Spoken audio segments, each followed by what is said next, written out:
This is 𝗵𝘁𝘁𝗀𝘀𝗁 with SourceMatch, and thank you for joining us in this virtual roundtable discussion around the subject of recruitment, how it's changing, and what it means for you, whether you're a business owner, a manager who's hiring, a recruiter, or a candidate. Joining us are 5 guests from very diverse backgrounds and industries. To begin with, Dr. Randy Wilt. He's a professional academician and lecturer at the McCombs School of Business at University of Texas, as well as the chairman of Bell's International, a marketing products company.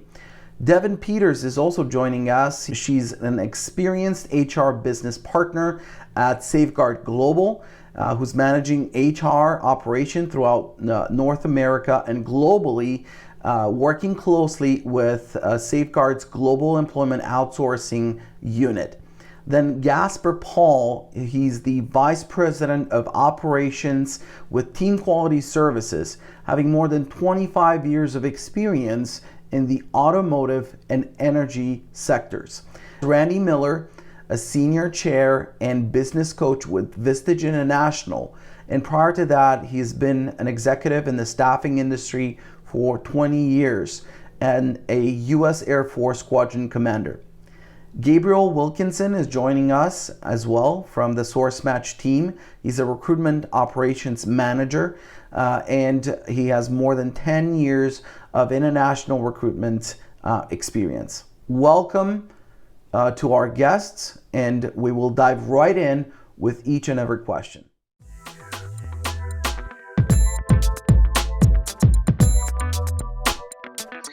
The pandemic, it has caused multiple issues, and probably the biggest thing I've seen is that I have seen a larger number of people who are looking to change industry.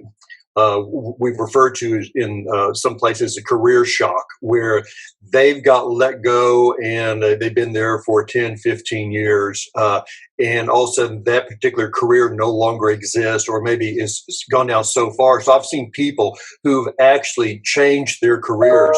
And so, for example, I've seen people who've come in there and who maybe they have a degree in marketing, and they realize marketing's not there anymore. And all of a sudden they switch over and say, you know, I could do operations management. I could do supply chain. And I've had to go in there and think about that a little bit and think, now, is this the area I want to take someone who has knowledge from the field, but train them and help them to understand a new area within an industry, or is it not worth taking a chance on? So I guess that to put it in a nutshell, I'm finding people who are changing their careers, changing the industries they are in, even to the point I've had people who have been teachers, and they're kind of like, I don't like this new format that we're going into, this online. And I decided teaching, you know, I always questioned if teaching was my lifetime goal. And after teaching for 3 or 4 years, I realized I'm ready to get out and try something different. I actually know of a high school teacher who decided he wanted to go into aviation.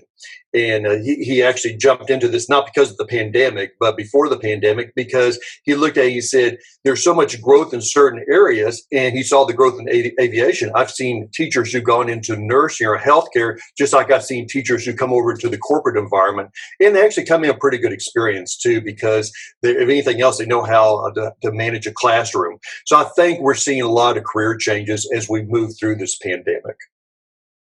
So the pandemic has impacted the candidate experience as businesses have shifted to fully virtual interviews. So this has both positive and negative effects.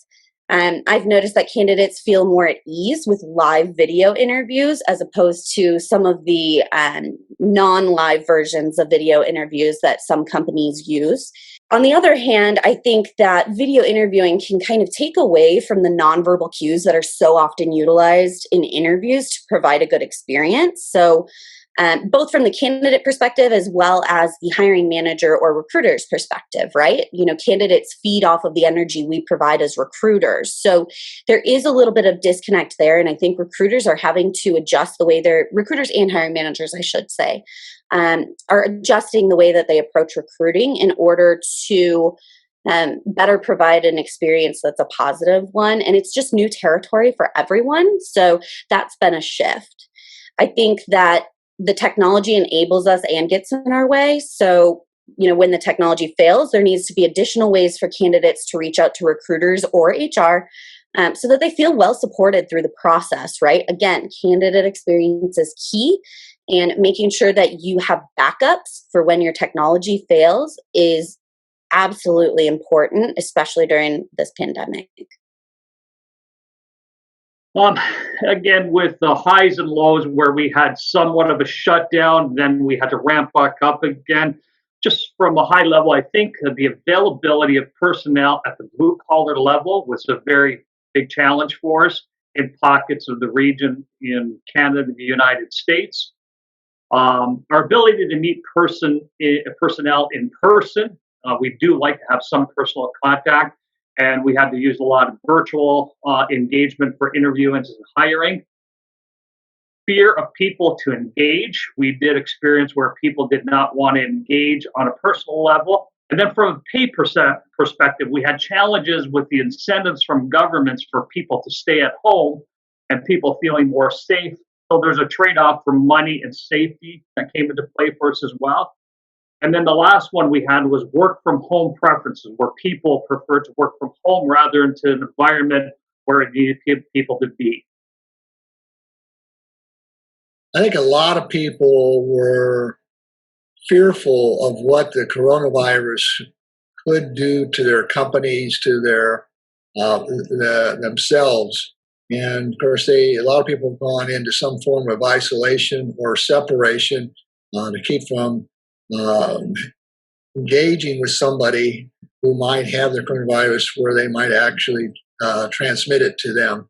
So this isolation has caused face-to-face interviews, as an example, to somewhat go by the wayside.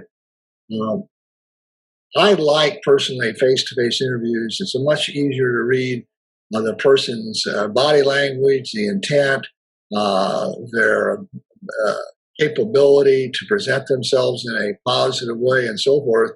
So that went away pretty much during the last 6 months. Most people now are doing electronic type interviews.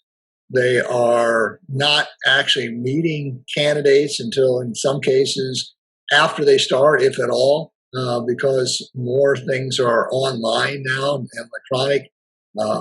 We're using Zoom. I wish I would have purchased Zoom shares back in the early part of March, April timeframe, before we realized that was a tool available to us. I happen to like the tool. I think it's got some advantages, but it is a different way of evaluating talent and then obviously managing that talent to do what you need to have them do it. And you're not looking over I don't have the capability to look over their shoulder anymore, which is not necessarily a bad thing, but it's unavailable to us as it used to be. I would say there are two main effects, and they probably seem very obvious, but I want to kind of go into a little more detail about that perspective and just what we're seeing overall. Of course, number one, there are fewer companies that are engaging with recruitment agencies, I would say. And there are a lot of reasons for that. It's pretty natural, you might expect, with the economic downturn we've seen over the last handful of months. There are budget constraints, and one of the biggest factors we've seen as well is just a streamlined workforce. And that's not just in terms of layoffs, but also just handling internal processes. It's something that businesses want to attend to. They need to cut costs so that they can avoid cutting employees and personnel. So a lot of times that has to do with outsourcing recruiting. The second effect, of course, is that there are more job seekers. Again, that seems really obvious. We know a lot of people have not had the greatest of year here in 2020 with losing their positions, being laid off and downsized. But the positive to that we've seen, and that's not just from a recruiting perspective, but also from the perspective of those job seekers, is that people are more willing to work with recruiters. It's really important to take advantage of recruiters as an asset. Companies might be doing that less so, we get that, but individuals can do the same. They can take advantage of a recruiter to kind of help them move on to their next position.